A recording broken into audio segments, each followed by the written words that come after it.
Well, we welcome you back again to our Wednesday evening Bible study, Church History Through the Trail of Blood, and this is part number 6. We start out with Revelation chapter 2, verses 8 through 11. And unto the angel of the church in Smyrna write, These things saith the first and the last, which was dead and is alive. I know thy works, and tribulation, and poverty, but thou art rich. And I know the blasphemy of them which say they are Jews, and are not, but are of the synagogue of Satan. Fear none of those things which thou shalt suffer. Behold, the devil shall cast some of you into prison, that you may be tried, and ye shall have tribulation 10 days. But be thou faithful unto death, and I will give thee a crown of life. He that hath an ear, let him hear what the Spirit saith unto the churches. He that overcometh shall not be hurt of the second death. So this evening we're going to look at the church at Smyrna. And this is not Tennessee.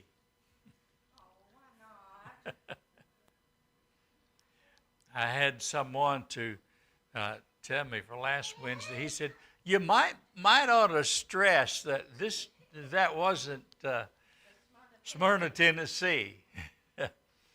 I said, "Okay, we'll do that." All right. So the next church we come to is the church at Smyrna.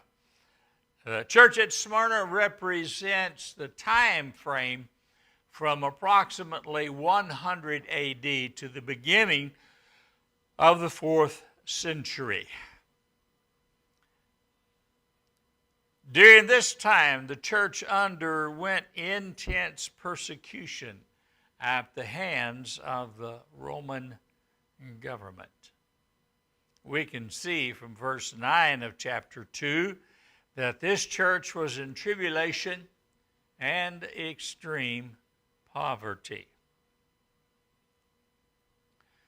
Verse 10 lets us know that they were suffering for their faith.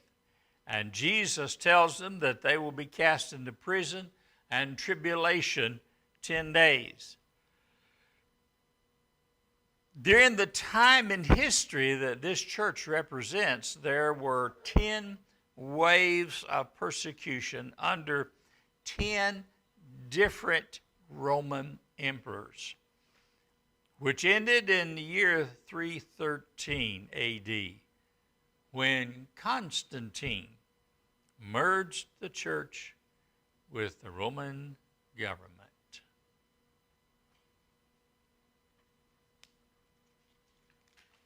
On the next page of your notes, you will see a picture of some of the ruins that are still standing today at the site where the old city of Smyrna was.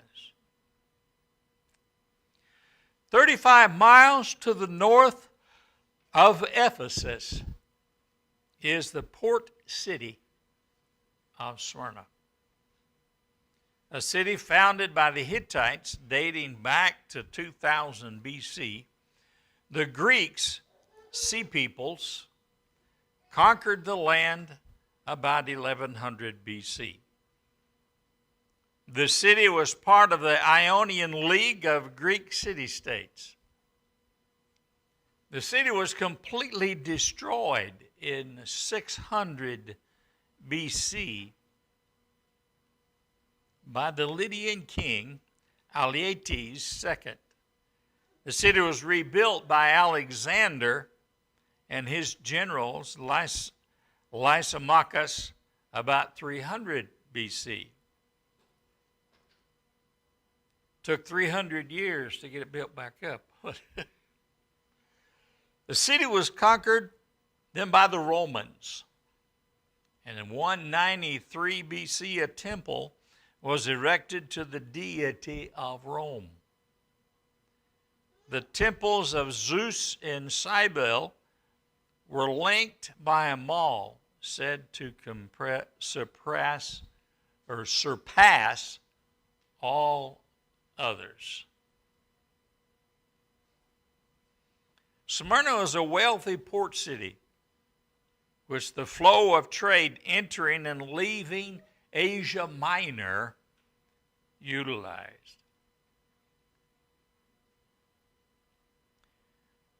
The city was controlled by guilds, Guilds.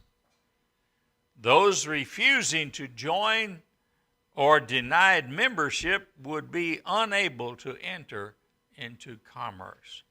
Now, guilds would be sort of like union organizations. They had great power in their local areas. In the message to the church of Ephesus, Jesus described himself as holding the 7 stars and standing in the midst of 7 lampstands.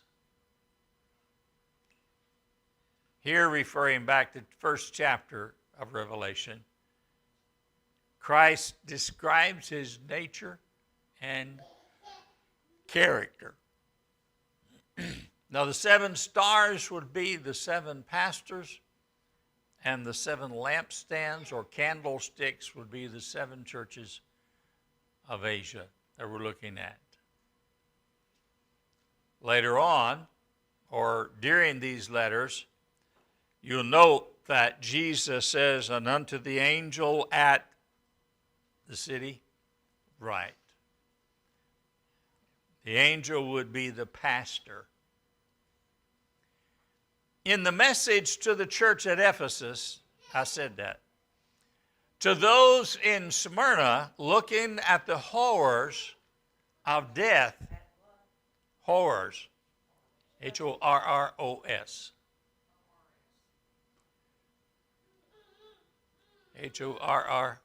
Horrors. Horrors. Thank you. I did live out of that R, didn't I?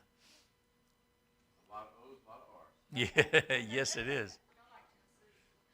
That's right. Are the N's or the E's? Jesus promises victory over death. He is alive and not dead. This is the model church of persecution and represents the age of persecution. The church at Smyrna was marked by tribulation.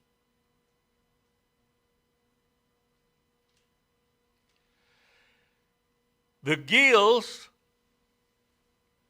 controlled the marketplace. And unless you were willing to participate in the worship of the gods, you could be excluded.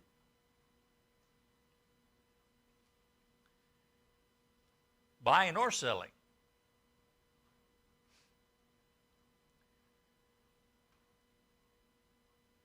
The Christians refused and suffered tribulation for their faith.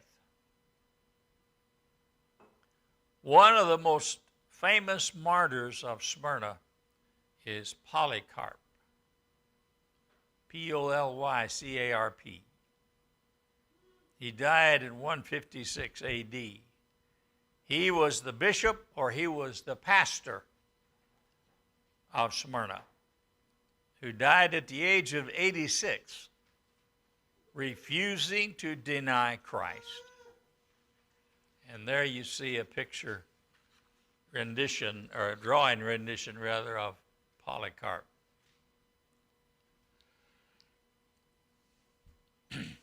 The picture that you're seeing now on your screen and in your notes is that which is depicting the fact that Polycarp died by being burned at the stake.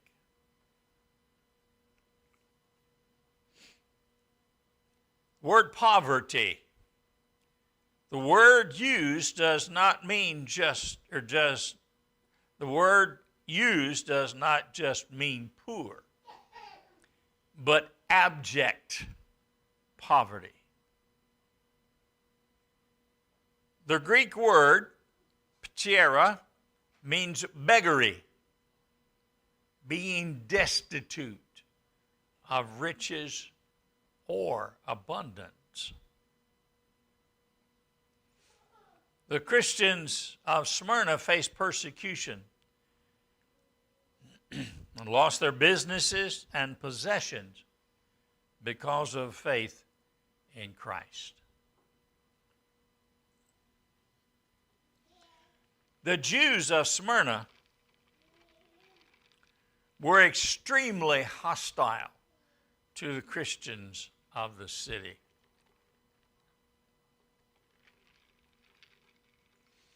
In Polycarp's martyrdom, they retrieved the wood for his burning. Jesus calls the Jews of Smyrna blasphemous. Now, I'll pause here and let you write that.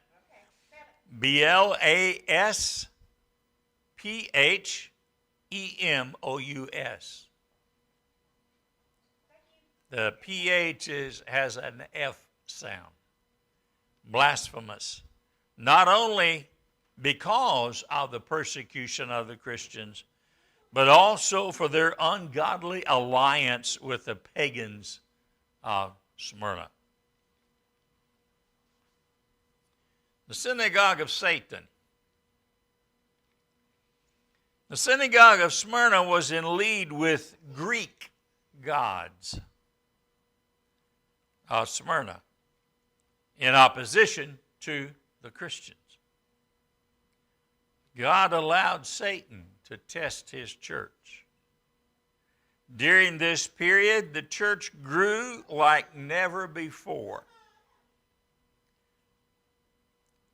The greatest period of church growth was during this period of persecution. The more the church was persecuted, the faster it grew. And this is I guess you would call it a phenomenon that works every time that there is persecution. Churches that are persecuted will grow. Don't ask me why, but they do. Those churches that weren't being persecuted, not so much.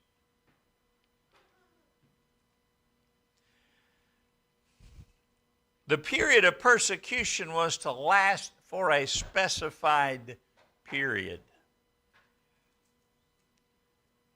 The persecution during this period lasted from the time of Domitian in AD 96 until Diocletian and his successor Galerius in AD 311. That's quite a period of time, almost 200 years.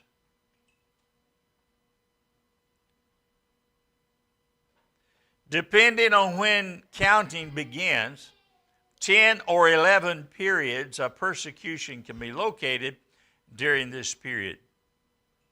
If we start at Domitian, John was on Patmos during Domitian. Then there were 10 periods with Nero as the start. There are 11 periods. Now on the next page, and then coming up on the screen, and I say this barely fits on the screen, are the 11 periods down through the history of persecution. I spent a lot of time this afternoon looking at church histories and ancient histories.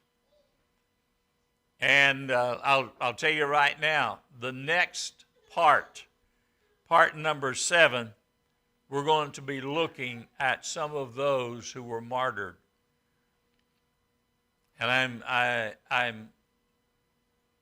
have histories of Fox's Book of Martyrs.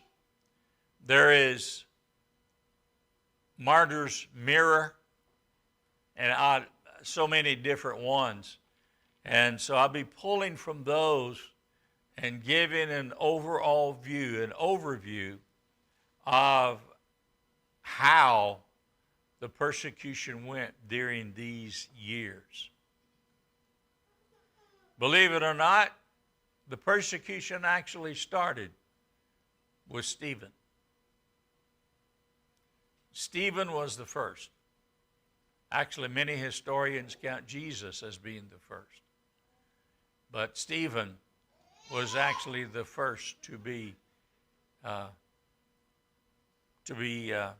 killed. And Nero reigned from 54 to 68 A.D. Paul was beheaded, and Peter was crucified. Under Domitian, AD 81 to 96, John was exiled. And then, as we'll see next week, we'll see that John survived several attempts to kill him, and he then was exiled to the Isle of Patmos, where he wrote the book of Revelation. He left Patmos and eventually died being an old man. He's the only one of the apostles that died a natural death, or at least died without facing martyrdom. Trajan, Ignatius burned at the stake. We'll look at him. Marcus Aurelius, Justin Martyr killed, AD 161 to 180. Now you notice there's a little bit of reprieve there from 117 to 161. But it didn't last a long time. Then Severus reigned from 193 to 211. You see a few years in there. The next is Maximinus, 235 to 238. And Decius, AD 249 to 251. These were the years of their reign. Valerian, AD 253 to 260. Aurelian, AD 270 to 275. Diocletian, 284 to 305. And Galerius, 305 to 311. Now it ended when Constantine became emperor. And he supposedly made a profession of faith and became, quote unquote, a Christian. And then he thought it was so wonderful, he brought the government and the church together. This was really a big part of the starting of the Catholic Church. In death, the Christian martyr demonstrates to the world the victory we have in Christ. We do not have to fear death, because 1 second after death, we are in the Lord's presence for eternity. For this reason, Paul could boldly say, for to me to live is Christ, and to die is gain. But if I live on in the flesh, this will mean fruit from my labor. Yet what I shall choose I cannot tell. For I am hard pressed between the two, having a desire to depart and be with Christ, which is far better. Nevertheless, to remain in the flesh is more needful for you. This is Philippians 1, verses 21 through 24.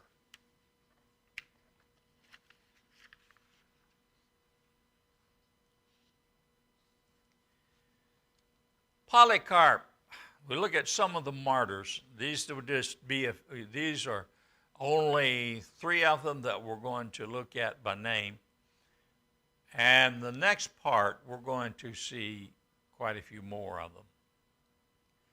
Polycarp, there is some question whether Polycarp was 86 years old when he was martyred, or whether he had been a Christian 86 years. His words were, or are, 86 years I have served him, and he never did me any injury. Either way, there is a strong tradition that he was appointed bishop or the pastor of Smyrna by the Apostle John. It's believed that Polycarp was a disciple under the Apostle John.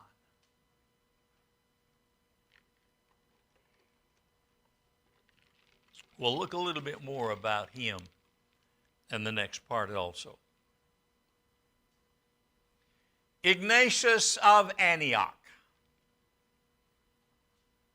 Ignatius was also a disciple of the Apostle John. He was the pastor of the church at Antioch in Syria when he was taken to Rome and martyred. Now, this is the church from whence Paul and Barnabas and Silas were sent. Same church.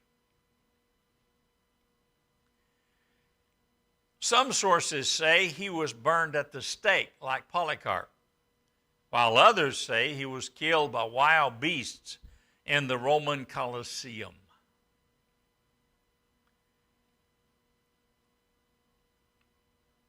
While he was no doubt a very dedicated and true disciple to the truth of God's Word, the Catholics have also taken him, and probably much has been taken contrary to what or who he really was. Yes, ma'am. Can you spell Colosseum, please? Yes, ma'am. Colisseum. And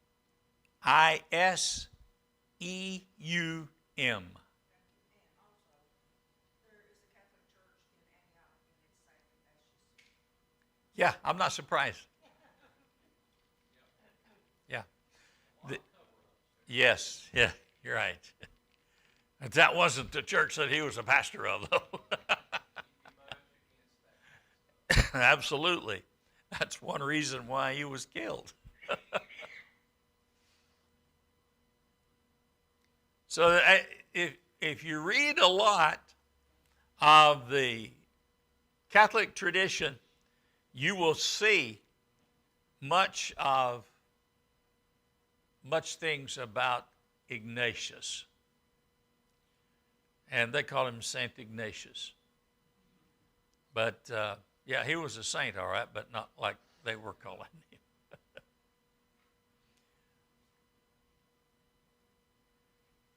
All right, Justin Martyr.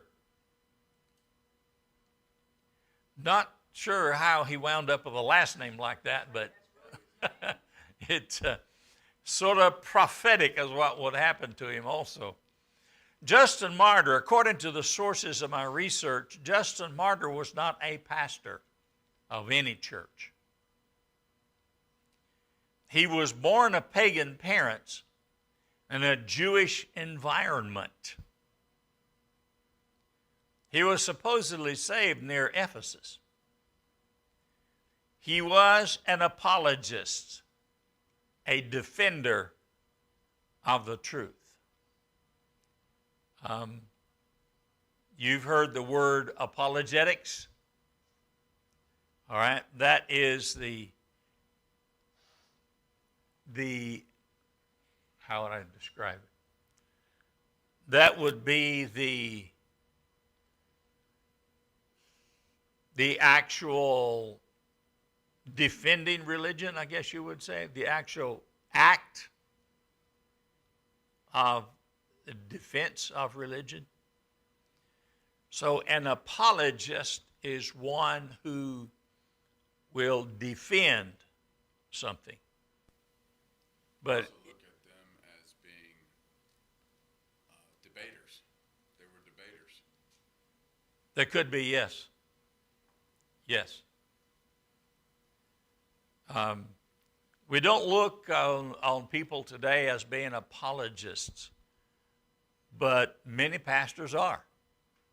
And many of God's people are, if we get right down to it. Any time that you would, quote unquote, defend the faith, you would be an apologist. Okay, you would be a defender of the faith.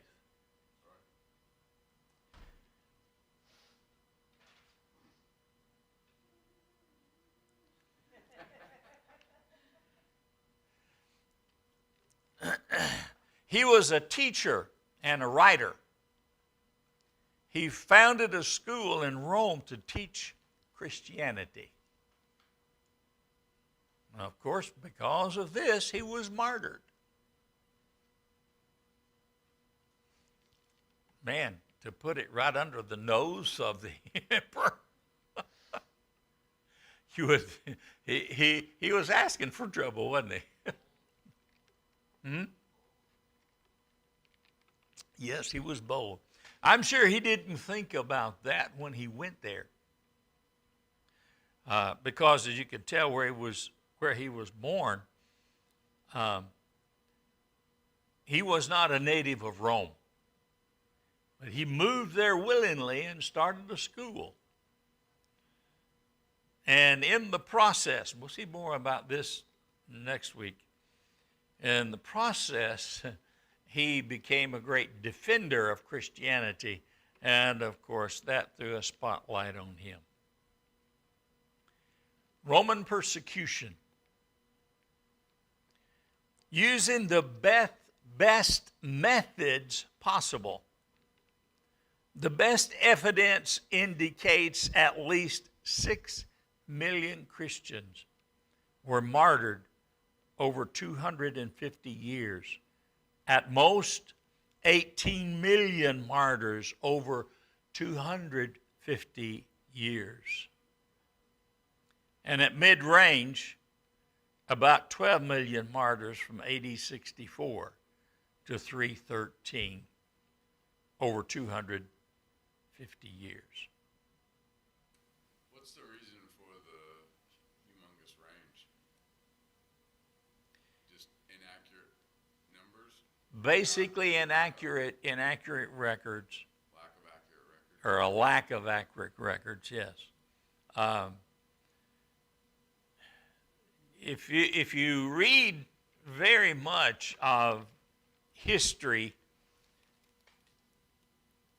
in particular church history, you'll find that a lot of historians will cite older writers. Some will even go back and look at Josephus. And Josephus, for the most part, was a reliable source of information, especially concerning some of the Roman Empire and Judea, and in that period of time. But the honest historian, and many of them do, will say, we're not sure, but this is what is believed to be so. One historian I was reading after this afternoon, he took this tack. He said, so-and-so says that this is the way it is, but it's unable to be verified. And so, because it can't be verified, he wouldn't put it down as a fact. But it's hard because many records probably were not kept in some of the remote parts of the empire. And probably some local records were not kept either. So it was one of these things you knew this was the minimum. But the way that it went, it could be this. It's a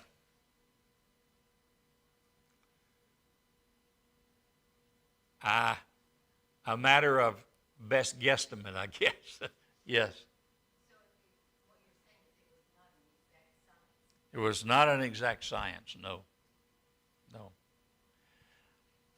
There were many prominent ones, like these three that I've named, but then there are hundreds of others that were prominent in the different years during different periods of this persecution. And there were times when whole towns and villages would be wiped out completely because the majority professed to be Christian. When we get to some of the later churches, like when we get up into the 12 and 1300s, you get into the Dark Ages, and you find this persecution starts all over again.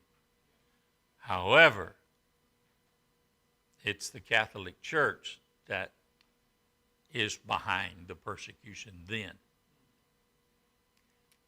What we're looking at this period is through the Roman Empire and the Jews that were dead set against Christianity. The persecution wasn't so much against the Jews, except unless they admitted to be a Christian. Names are not always given, but the above, I'm referring back to these figures I just gave you, tells us that God's people suffered much during this time period. So, conclusion to part 6. There is one other church of the 7 churches that falls within this first time period, under consideration by Dr. Carroll. That church is the church at Pergamum. You remember I said last week, sometimes you'll see that as Pergamus.